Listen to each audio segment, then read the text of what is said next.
Hello, everyone, and welcome to After Church Tea Time, where we are going to be discussing the sermon from Adam and Brianne on Are You Neurodivergent and the truth about masking, identity, and finally feeling free. And I really enjoyed this topic today, as this is something that I'm currently exploring. Actually, have been exploring for about a year now with doing this work of unionism. One of my favorite things about the work of unionism is that it brings up things that you may have been masking or just been really deeply rooted, that were hidden, that are now coming to the surface as you heal into your twin flame union. Your true divine self really comes to the surface.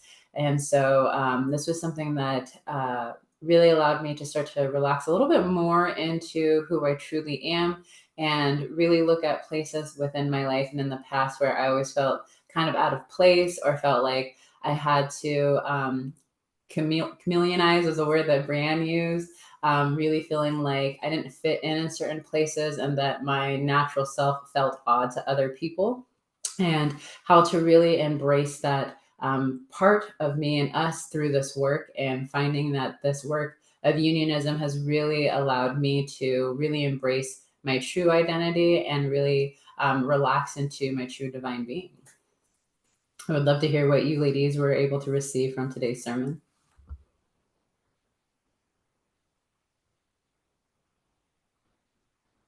I really enjoyed the sermon since I've been also exploring for the past a lot. For ADHD, I was like very sure that I had it because I've always had like really weird spans of attention, and the way that it flowed, it just made me realize that actually it's ADHD and looking at my past. But for autism, I was like very specifically trying to push it away, even though like everything that I read, everything that I saw, heard, it made sense that I fall into the spectrum. But I was like, oh, maybe not today. Maybe not accepted today, maybe like maybe tomorrow. Um, but yeah, the sermon was very great into explaining everything like from masking that I've been working for the last weeks into actually identifying and being able to just like relax into myself. I like seeing also in the past and since I was a child actually what kind of symptoms I had that were overlooked, and also into settings, social settings, how I would feel, and like overstimulation, and actually being able to distinguish it from being highly sensitive and seeing what actually autism is. So it was very helpful. Also the kind of care packet that we need, and understanding how each of us have like that needs that are specific for to be able like to function. And I really resonated with Brian about it, like seeing that okay, because, and also Adam talked about it with giving like basic, like meeting my basic needs, but not seeing actually that I need more care to be able to actually thrive and expand. And this has been big. So it's a huge revelation, I feel like, for everybody, and also for me and Andy and our union. Yeah. I can share as well. Hello, everybody. Yes, I really like this sermon, and because I'm also on this neurodivergent divergent path, and actually, I explored it, and I received an official diagnosis, and it also came from a sermon because I'm a volunteer for the Church of Union, and the first task I had to do was working on a sermon by Jason and Chrissy, where they shared their autistic, and they shared their process about it. And I had to work on that sermon, and I felt a deep sense of peace. So I chose at that time, I chose to follow that peace, that feeling that I've felt. And it's also, yes, related to, as you said, Kanisha, this path of unionism, because this sermon was called Unionism, a path of self-discovery, or something like that, because at the end it's not just about being neurodivergent, being autistic, or whatever. It's just about self-discovery and loving ourselves and making peace to some parts we have might be rejected, or even we weren't conscious about. So yes, unionism, it's also about getting to know the truth about ourselves. And it surprised me a lot that I've been able to hide to myself such a big thing. It's not even a thing, it's functioning. So it's really who I am, how I function. It's an integrating part of myself that I've been putting aside for some reasons. And yes, it was very nice to talk about this topic again, to go into deeper awareness with them. And I also really liked what Brienne shared about process as a child, as a student, because me as a teacher, it was also funny because I had to deal with a lot of special needs students, and I haven't explored autism for myself before listening to Jason and Chrissy. So yes, it's amazing how we can receive information, and at a certain point we don't feel that it resonates with us, and then we heal, we come closer to ourselves, and then it makes sense. So it's also a process. Yeah, absolutely. I feel like sometimes it can feel like an identity crisis when we come to these awareness of just who we really are at the core. And I do remember Jeff saying this one time in class, that this path, you're going to experience a lot of identity crisis. You're going to experience a lot of moments of shedding a mask and shedding this pattern or this belief that you've been holding on to since childhood, and that it's going to be okay, and that this work really supports you in that process. And coming to realize certain things, like I really love how in my journey God has always provided my next step or the answers through this work. I do recall at the very beginning of my journey coming into this community, I thought it was just twin flames that I was going to explore through this community. But I had come to the realization through watching a YouTube video that I was suffering from PTSD. And I remember thinking, like, how am I going to heal this? I have no idea, like, how to even move forward from here. And just asked God to help me. And within the next day, I was linked to Chrissy, who was healing, helping others heal PTSD, and been working with her ever since. And I found that to be just very profound, the way that God moves through this work to really give you the resources and the solutions to help you align into your truth and align into your divinity. And with like ADHD, a lot of that really goes unrecognizable within women, pretty much. Like I find that it sometimes is very undiagnosed with women. And so when I kept hearing this, I was like, why does this keep coming up? And so I decided to explore that too. And through testing, I was like, wow, like this makes a lot of sense on why I operate the way that I do. My family would always give me a hard time about like, oh, Kanisha's overloading, because I would get like sensory overload where it just became too much, and I would have to separate myself from the whole group. And it would be very profound within my friends too, where like I could spend a certain amount with them, but there just came this time where I'm like, okay, like I need to go back into my bubble and regenerate, like just be with myself, because this is too much. And I always felt that that made me very weird or odd. And now I'm getting to the understanding of like, no, that's just what I need. That's just my process. And it's okay to accept that that's my process. And luckily, having your twin flame understands those things when you understand and accept those things. Living with my twin flame has really brought a lot of these things up to the surface. because there was times where I'm like, he stems a lot. Like, why is he doing that? And then I had to really like sit with it, and I'm like, it's what our union does. So I had to start having these things come to the surface for me, to heal. He's much better at moving through his day than I was. Even though I had this work, I was still like masking and struggling through some processes. And also being a mom, I found that a lot of the times I would just kind of start to shut down and like fall apart. And I do remember Shaleia saying this in a live class the other day. It just like rocked me. It made me so emotional to be like, oh, like I feel seen here and understood that like it's a lot for even parents to have to move through this process. Adam talked about this a little bit of like not wanting to be a parent who's struggling while they have a child who's also struggling. And I have a oldest who is very highly sensitive, and then my youngest has ADHD. So there's a lot happening in our household that requires massive support and massive presence. And very grateful that I chose to go through this path of unionism and being able to be supported in this way, and having a coach who completely understands that process as well.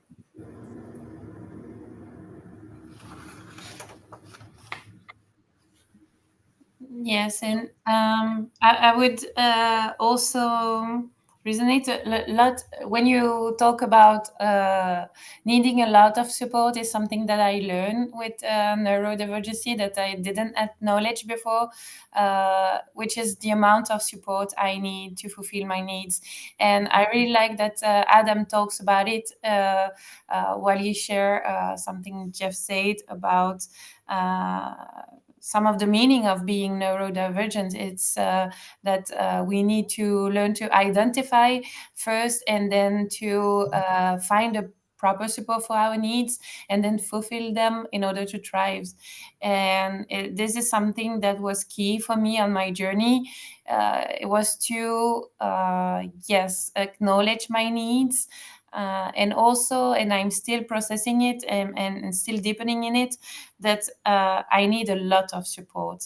And this is related, I think, to worthiness, that you don't feel worthy of the amount of support you need.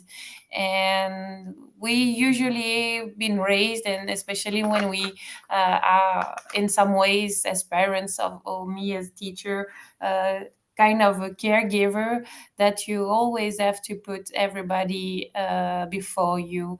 And in this journey, we learned that no, it's not the right order, and we need to unlearn that.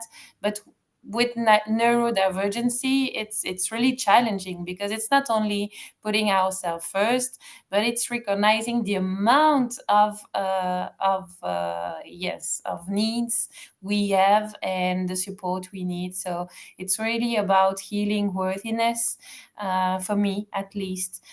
But it's really important to hear that again and again, that yes, it's totally legitimate to have our needs fulfilled, and this is how we can thrive in life, but also we can give to others, because we need to learn to give ourselves before being able to give to others.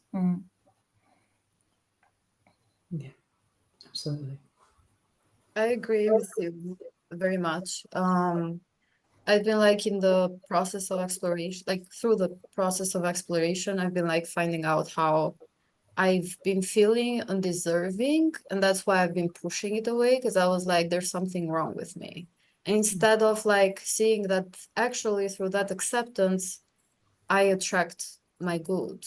And like I build my relationship with God there, with that deservingness, and like that, giving that to myself, and just accepting myself as a child of God, and that I'm perfect. um I've been feeling like that kind of had an expansion in my union, and now like we're getting to the place where we can actually build our foundation correctly. Because like before, without this awareness, it was kind of like tricky, because we're both with ADHD, and it was like we would butt heads all the time, and communication was very not, it would be very, like we would get each other, but then like there would be frustrations on the way that we communicate, and like we would be like, what's happening? And now that we understand it, and we're like, okay, we have our way of communicating, and we have to build a system that will actually support our union in the way that we need it. We've been like feeling a lot more peaceful, also individually, but with each other as well, in a way. And it feels like very peaceful and like expanding. So, yeah. Yeah, I resonate a lot with that within my union of moving through accepting myself more and then having my twin flame reflect that back. And there's much more of a, he's much more gentler with me lately because of the understanding that I'm coming to, which feels very supportive. And you touched on this earlier, Virginia, where you talked about that it's hard for us to um, always like want to take care of everyone else first. And being the oldest child, that was what I was programmed, is like you take care of everyone else and then you take care of yourself. And I just moved through this in my own Ascension coaching with my coach Chrissy just this last week, where I was so angry about how much it requires for me to take care of myself. And I was like, I would rather just like, I have no problem taking care of everyone else, but taking care of myself just feels so, like, for me it was just restrictive. I couldn't understand it, and there's just this part of me, this younger version of me, that just wanted someone to take care of me, is what it was. But we go to God for that. And the more that I was embracing that this week, the more that my twin flame and my children were asking, how can I support you, Mom? What can I do here? Do you need help here? And I really just felt very overwhelmed of love and that support. And also then having to move through that space of feeling worthy of receiving that support and recognizing, like, this is the way that God supports me. This is how God is loving me, through me doing my inner work and giving myself what I need. And then I receive it in my reality. And I think we can sometimes struggle with doing the inner work. And then when it comes into our reality, we're like, no, no, no, no. When we've done all the work, like, it's just being open to just, okay, yes, this is the next space. This is where I receive. And then God's going to give me the next step. And so I think coming to terms of how much support you're going to need is going to be a crucial part of this exploration. And this is something that Adam and Brianne touched on, was really having to recognize that you're going to have to support yourself differently than how the world taught you to support yourself.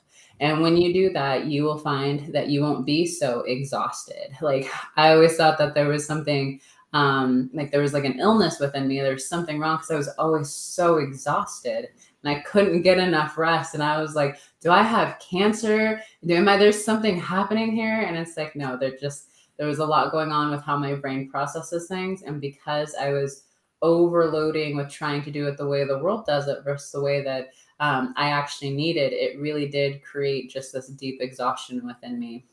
And so learning how to shift that and feeling much more energy, feeling very highly in tuned of like, okay, I feel like I'm starting to get drained here. So now it's time to maybe go for a walk or color or do something that really allows me to support myself in this space and to move forward with that. And I think too, the beauty of this is that I get to help transition the support to my children, who are also dealing with aspects of this, and how to teach them how to support themselves as well while they move through the process. So I really love that this work is something that we get to just continue passing down and passing to our brothers and sisters. And I love that there's such a massive community where it kind of just came to the surface, but I think everyone was exploring it on their own at some aspect. And that's the beauty of this community, is that when something is ready to really be revealed and to really start to go deep into diving into, it comes into the surface, and all of a sudden you're like, oh, you're moving through this too? Okay, awesome. Like, it's not just me. Like, I have my brothers and sisters here who are walking the path home with me. And I kind of giggle a little bit because I remember thinking, coming to some of these community gatherings that we had, there was moments where I was like, I think that this person is moving through this. I'm not sure, because I recognize it within myself. And you don't just go pointing that out to people, but it's just something that you start to realize, like, oh, like, we resonate in this space and we connect in this space because we're both sharing this deeper understanding that we're probably both exploring at this moment in time. And then when it came to the surface, I was like, oh, this makes sense. I understand you a bit better now. I understand this person a bit better now. Hopefully they understand me a bit better now. But really, it's God's way of helping us go deeper into understanding one another and acceptance and unifying together. Mm-hmm. Yeah. And I would like to point out something you said about being exhausted, and also about this being an exploration within the community, because some might ask, and it's a question that I received. Why is it worthy to do that exploration when you're an adult, and especially when you're not 20, but maybe a bit older than that? Because usually we tend to diagnose children or teenagers because they're we think that it's really important because they're in school age, educational age, so it's really important for their future. But I would say that for me it resolved not from one day to another, but a lot of this feeling of burning out and this process, because I was constantly over crossing my boundaries, giving too much, leaking my energy, and I didn't know myself enough to know how to recharge. And as I said, I wasn't acknowledging my needs, so I never gave myself in the amount that I needed. So I was always taking of myself for and for others, but also for trying to be let's say normal or neurotypical. So it's really important because what I feel in exploring it and having answers of my functioning, it's that I'm not exhausted as much as before. When I feel exhausted, I'm able to recognize it, and I'm able to make new choices in the moment, so that I don't go to extreme exhaustions. And I think it's really important, and it's also kind of important for global health, because yes, as you mentioned, we can, when we're feeling really exhausted, we can develop other disease linked to feeling not fulfilling our needs, and over leaking energy and over giving. So for me it has been really important regarding that, and I'm able to do much more than before, because I realized that, not knowing that I'm autistic, I was making choices to avoid situation that might cause fatigue, exhaustion, or anxiety, or just stress. Um, so now, since I know myself better, I can make new choices, and I have the feeling that I'm living again my life to the fullest, because I can do much more than I used to the past years, because I was making choices without knowing myself, and I had the feeling, oh, I can't do that, and I was always, as you said, also Nikki, kind of comparing myself to the other. Why they can do that and I can't? It's also something with neurodivergency. It's that we compare ourselves constantly to others and to standards. And it's also really relieving to get to know better, to know us better, because we don't compare, or at least I don't compare myself as much as before to others. I just assume that I function differently, and I'm also functioning differently than another autistic person, because it's a spectrum, and we all different, and we all have different needs. And yes, so it's really nice to have the safe place in the community to explore that, and also to share that, because before it was for me it was also a lot of shame, because we have this thought image, or this false image of neurodivergent and autistic people in especially, and yes, within the community was the first time that I was able to really openly, freely to share about my autism and to work through it. Because before it was okay, I was talking to some of my friends that I was comfortable enough to talk to about that, but they weren't able to answer me. They were just curious. They just listened to me, which is really good. It's very good to have them. But here in the community, we are exploring it. So it's a real dialogue between a person as we are doing now. Mhm. Yeah, I agree. It's such a gift to have this space and the teaching to move through it.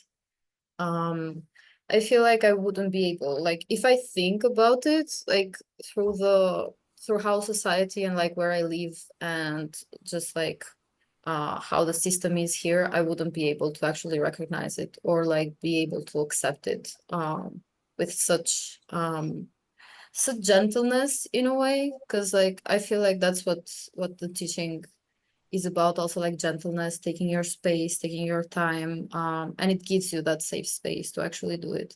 So yeah. Also, I wanted just to comment about yeah, like what you were mentioning, like just accepting that we have like different needs and not comparing.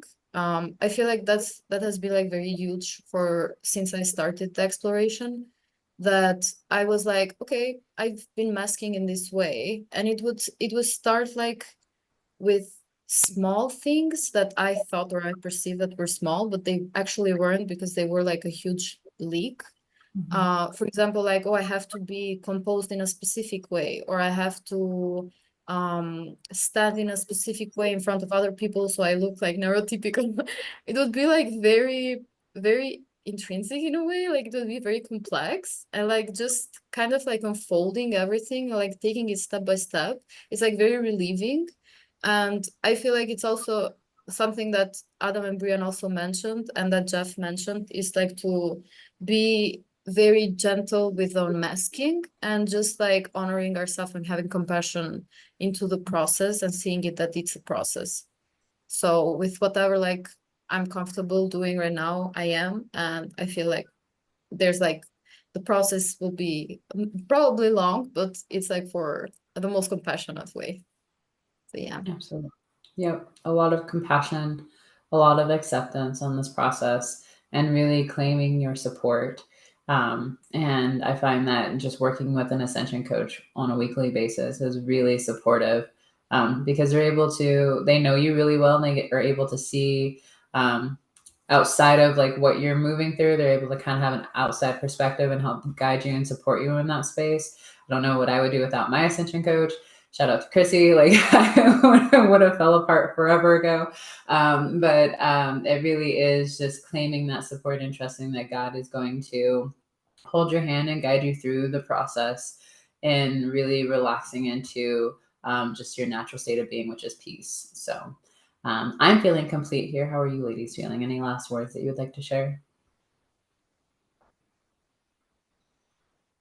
Me too. Okay, perfect. Yeah.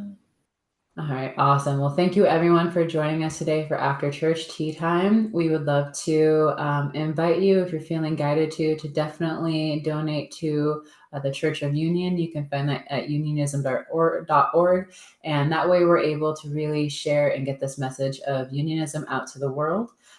For those who are joining us on YouTube, don't forget to like and subscribe, and we will see you all very soon. Thank you again. Bye-bye. Bye.